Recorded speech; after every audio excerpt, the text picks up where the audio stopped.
کچھ عرصے میں پاکستان جو ریئل اسٹیٹ سیکٹر ہے اس میں کچھ ایسے پلانس کو متعارف کروایا گیا کہ یار ایک 4 کنال کا پلاٹ لیتا تھا کوئی بلڈر، کوئی جو ہے نا بلڈر 2 کنال کا پلاٹ لیتا تھا.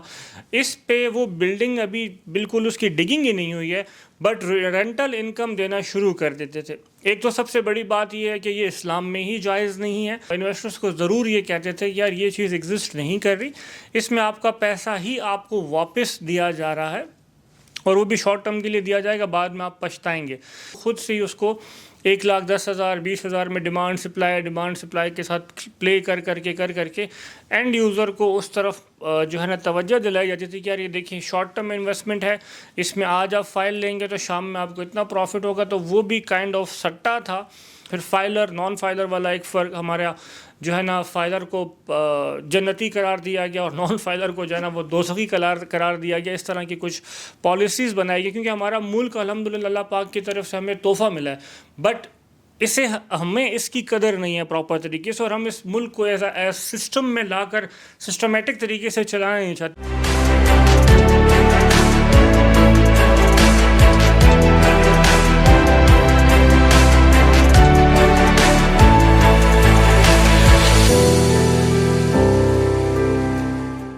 السلام علیکم، دس از جبران گل. امید کرتا ہوں میرے تمام تر دیکھنے سننے چاہنے والے خیر و عافیت سے ہوں گے. آج ہم ڈسکس کریں گے پاکستان میں آخر ریئل اسٹیٹ ڈاؤن فال کا شکار کیوں ہوئی. اس کی کچھ وجوہات کو ہم ڈسکس ضرور کریں گے. سب سے پہلے بڑے یہ کہاوت کہہ چکے ہیں کہ یار جب تک لالچ زندہ ہے تب تک جو نوسر باز ہوتا ہے وہ ہمیشہ زندہ آباد ہی رہے گا. اس کی وجہ یہ ہے کہ انسان اپنے لالچ کی وجہ سے مارا جاتا ہے. پچھلے کچھ عرصے میں پاکستان جو ریئل اسٹیٹ سیکٹر ہے اس میں کچھ ایسے پلانس کو متعارف کروایا گیا کہ یار ایک 4 کنال کا پلاٹ لیتا تھا کوئی بلڈر، کوئی جو ہے نا بلڈر 2 کنال کا پلاٹ لیتا تھا. اس پہ وہ بلڈنگ ابھی بالکل اس کی ڈگنگ ہی نہیں ہوئی ہے بٹ رینٹل انکم دینا شروع کر دیتے تھے. ایک تو سب سے بڑی بات یہ ہے کہ یہ اسلام میں ہی جائز نہیں ہے. اسلام میں کیونکہ جب کوئی چیز ایگزسٹ نہیں کرتی اور اس کے اوپر آپ کو پروفٹ دیا جائے تو اس کو سود کہا جاتا ہے. ہم اپنے اینڈ یوزر اور انویسٹرز کو ضرور یہ کہتے تھے کہ یار یہ چیز ایگزسٹ نہیں کر رہی، اس میں آپ کا پیسہ ہی آپ کو واپس دیا جا رہا ہے اور وہ بھی شارٹ ٹرم کے لیے دیا جائے گا، بعد میں آپ پچھتائیں گے. تو ایسے بہت سے بلڈرز جنہوں نے اسلام آباد میں ڈفرینٹ سوسائٹیز میں ڈفرینٹ لوکل جگہوں کے اوپر جو انہوں نے اپنا ہائی رائز متعارف کروایا، 100% پیمنٹ انویسٹر سے لی اور انہی پیمنٹس میں سے ریٹرن جو ہے نا ان کو دینا شروع کر دیا. 5 مہینے، سال، 1.5 سال اچھا ریٹرن دیا، لوگ خوش ہوئے، لوگوں نے اور زیادہ انویسٹ کیا.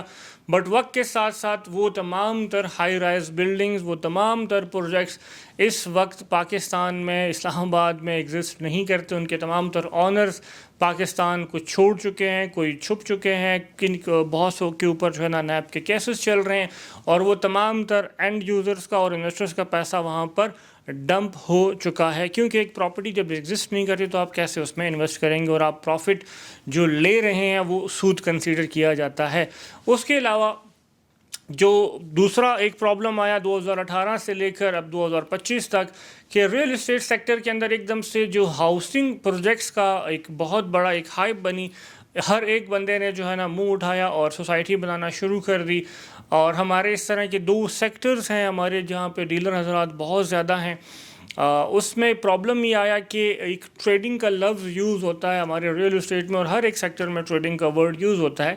اس میں ایسے ہوتا تھا کہ یار سوسائٹی صبح لانچ ہوتی تھی، فائلز پرنٹ ہوتی ہیں، فائل پرنٹ ہونے کے بعد واٹس ایپ گروپس بنتے ہیں، واٹس ایپ گروپ میں اپنے ہی تمام تر 15-20 بندے اور کچھ اینڈ یوزرز کو اور ڈفرینٹ جگہوں سے لوگوں کو اس میں جو ہے نا گروپ میں ایڈ کیا جاتا تھا. اور بلٹ سے اگر ایک فائل کی قیمت ₹1,00,000 تھی تو خود سے ہی اس کو 1,10,000 20,000 میں ڈیمانڈ سپلائی کے ساتھ پلے کر کے اینڈ یوزر کو اس طرف جو ہے نا توجہ دلائی جاتی تھی کہ یار یہ دیکھیں شارٹ ٹرم انویسٹمنٹ ہے، اس میں آج آپ فائل لیں گے تو شام میں آپ کو اتنا پروفٹ ہوگا. تو وہ بھی کائنڈ آف سٹا تھا. تو اس کے اوپر بھی بہت زیادہ اینڈ یوزر نے اوریجنل جو ریئل اسٹیٹ کی ریئلٹی ہے اس کو چھوڑ کے اوپر ایک ہائپ کے اوپر، ایک ہائیبریڈ ماڈل کے اوپر جو ہے نا انویسٹ کیا. تو آج اسلام آباد میں اگر ہم دیکھیں تو تقریباً 50 سے 60 لاکھ ایسی فائلیں ڈفرینٹ لوگوں کے پاس پڑی ہوں گی ڈفرینٹ سوسائٹیز کی، جو آج بھی ایگزسٹ نہیں کرتی. وہ جسٹ فائلز اور پیس آف پیپر کے طور پہ ان کے گھروں میں، ان کے دراز میں پڑی ہوئی ہیں. اس کے بعد جو بچی کچی کسر تھی ریئل اسٹیٹ کو جو ہے نا ڈاؤن فال کرنے میں، وہ گورنمنٹ آف پاکستان نے جو ہے نا وہ پوری کی ہے. وہ اس طرح سے پوری کی کہ پچھلے 2.5 سالوں سے گورنمنٹ آف پاکستان نے جو شرح سود تھی وہ 12% سے اٹھا کر ڈائریکٹ 23% تقریباً کر دی تھی. اس سے یہ امپیکٹ پڑا کہ جتنے بھی لوگوں کے پاس جو پیسہ مارکیٹ میں تھا، جو پیسہ روٹیٹ ہوتا تھا، وہ تمام تر پیسہ مارکیٹ کی روٹیشن سے ہٹ کر وہ تمام تر پیسہ بینکس میں ڈمپ ہو گیا. اب ہوا ایسے کہ کیونکہ ہم پوری کی پوری قوم ہی آلسی ہیں، ہمیں کام کرنے کا اتنا زیادہ شوق ہے نہیں، ہم یہ چاہتے ہیں کہ ٹھیک ہے بس ہمیں ریٹرن آتا رہے، ہم سے کوئی کام مشقت نہ ہو. تو وہ تمام تر پیسہ جو مارکیٹ میں روٹیٹ ہو رہا تھا ڈفرینٹ سیکٹرز میں، وہ تمام تر پیسہ بھی ریئل اسٹیٹ سے اٹھا اور بینکس میں جا کر ڈمپ ہوا. اب اس میں پرابلم کیا ہوئی کہ مارکیٹ سے جو کیش فلو تھا وہ ختم ہوا، بینکس میں گیا، اسٹیٹ بینک میں گیا، وہ ریزرو بڑھے، گو کہ اوور آل پاکستان کی جو اکانومی ہے وہ بہتر ہوئی. بٹ اس کے ساتھ جو ڈفرینٹ ہمارے 50 سے زیادہ ریئل اسٹیٹ کے انڈسٹریز ہیں وہ ساری کی ساری ڈمپ ہونا شروع. اس کی وجہ یہ ہے کہ ایک ریئل اسٹیٹ انڈسٹری صرف یہ نہیں ہے کہ ہم آپ کے اوپر جسٹ ایک پلاٹ سیل کرتے ہیں. آپ پلاٹ سیل کرنے کے بعد لازمی بات ہے آپ نے اس کے اوپر گھر بنانا ہے. گھر بنانے میں اس کی لازمی بات ہے آپ نے اینٹ، سریا، بجری، الیکٹرک کا سامان، سینیٹری کا سامان، ایک چھوٹی میخ بھی جو ہے نا، کیل بھی جو ہے نا ایک انڈسٹری میں ہی بنتی ہے. تو اس طرح 50 سے زیادہ انڈسٹریز جب گھر بننا ختم ہوئے، کم ہوئے، تو ان انڈسٹریز کے اوپر بھی بہت بڑا امپیکٹ پڑا. اس کے علاوہ شرح سود جب بہت زیادہ بڑھ گئی، 12% سے 22 سے 23% پہ چلی گئی، تو اس کے ساتھ ساتھ گورنمنٹ نے ایک اور اسٹیپ لیا کہ جو ٹرانسفر فیسز ہیں وہ بھی بڑھا دی.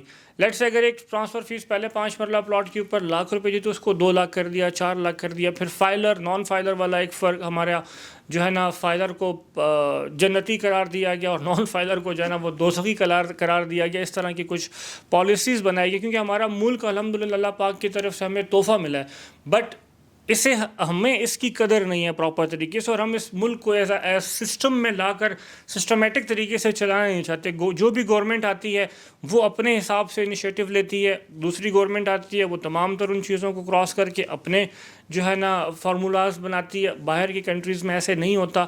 ایک سسٹم جب چل رہا ہوتا ہے اس سسٹم کو فالو کیا جاتا ہے، 10 سال کا، 50 سال کا، 100 سال کا پلان بنایا جاتا ہے. ہمارے ہاں ہوتا ہے ایسے کہ ایک گورنمنٹ آتی ہے، وہ ایک روڈ بناتی ہے، اگلے دن جو ہے نا کوئی اور ادارہ آتا ہے، وہ روڈ کھدائی کر کے اپنا پائپ ڈال رہا ہوتا ہے. دوسرا ادارہ آتا ہے، وہ جو ہے نا اپنا پی ٹی سی ایل کی یا کسی بھی کمپنی کے وائرز وہ ڈال رہا ہوتا ہے، کیبل والا کیبل کے لیے کھدائی کر رہا ہوتا ہے. تو اگر آپ فرسٹ ورلڈ کنٹریز میں جاتے ہیں تو وہ تمام تر ایک ماسٹر پلان بنتا ہے، وہ ماسٹر پلان کے تحت سارا کا سارا کام ہوتا ہے. پر آپ گھبرائیں نہ، کیونکہ ہمارے ایک بہت اچھے خوبصورت سے لیڈر نے کہا تھا سکون صرف قبر میں ہے. تو آپ نے گھبرانا بالکل نہیں ہے. گورنمنٹ نے کچھ ایسے انیشیٹیوز ابھی لیے ہیں کہ شرح سود کو 22 سے 23% سے اٹھا کر 12% پہ کر دیا تھا، اور ابھی ریسنٹ 2 دن پہلے آئی گیس کہ وہ اس میں سے 1% اور کم کر دیا گیا ہے. اور ہمارے پاس یہ بھی نیوزز ہیں کہ جون میں جو بجٹ آ رہا ہے اس میں تقریباً اس کو سنگل ڈیجٹ پہ لایا جائے گا.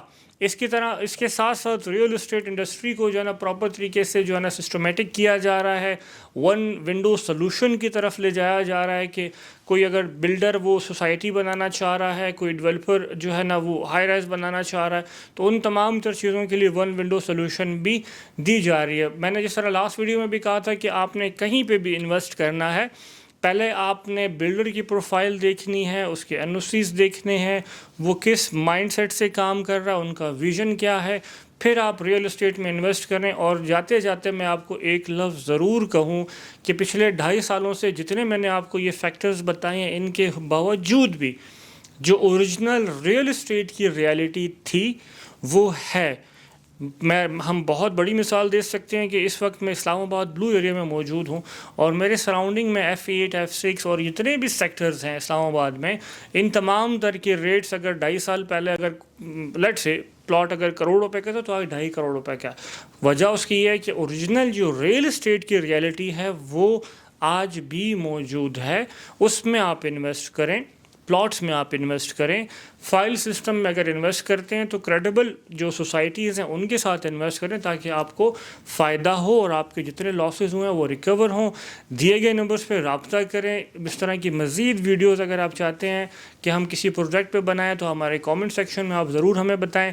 اور آپ کا ایک سبسکرائب، آپ کا ایک لائک، آپ کا ایک شیئر ہماری ٹیم کو، ہمیں بہت زیادہ جو ہے نا وہ بینیفٹس پہنچاتا ہے، ہمارا مورال بلند کرے گا تاکہ ہم اس طرح کی مزید ویڈیوز آپ کے لیے بنائیں. والسلام.